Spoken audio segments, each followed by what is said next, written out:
اگر ملک میں تفریق ڈالنا بغاوت ہے تو ہر روز بغاوت ہوگی. اگر اس ملک کے خلاف سازش کرنا بغاوت ہے تو ہر روز بغاوت ہوگی. ہماری بات بڑی واضح ہے. ناظرین، مسلم لیگ نون کے رہنما شاہد خاقان عباسی نے کھل کر پاکستان کے خلاف اعلان کر دیا ہے کہ اگر اس ملک میں تفریق ڈالنا بغاوت ہے تو ہر روز بغاوت ہوگی، اور اگر اس ملک کے خلاف سازش کرنا بغاوت ہے تو ہر روز بغاوت ہوگی. یعنی شاہد خاقان عباسی کہتے ہیں کہ ہم ملک میں تفریق بھی ڈالیں گے اور ہر روز ملک کے خلاف سازش بھی کریں گے. ناظرین، شاہد خاقان کی نہ تو زبان پھسلی ہے اور نہ ہی انہوں نے غلطی سے یہ کہا ہے، بلکہ یہ سب ان کے ناپاک ارادوں کو ظاہر کرتا ہے کہ وہ ملک کے ساتھ کیا کرنے والے ہیں، کیونکہ سچ زبان پر آ ہی جاتا ہے.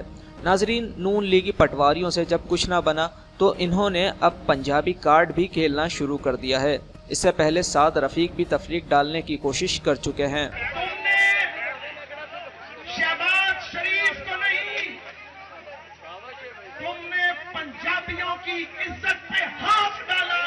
شاہد خاقان اور سعد رفیق کی ان باتوں سے صاف ظاہر ہے کہ یہ لوگ اپنی کرپشن بچانے کے لیے کس طرح لسانیت پھیلاتے ہیں. پاکستان کی عوام کو لیگی پٹواریوں کی اس گندی سیاست کو سمجھنا ہوگا اور لسانیت سے بالاتر ہو کر ملک میں اتحاد کی فضا قائم کرنے کے لیے اپنا کردار ادا کرنا ہوگا.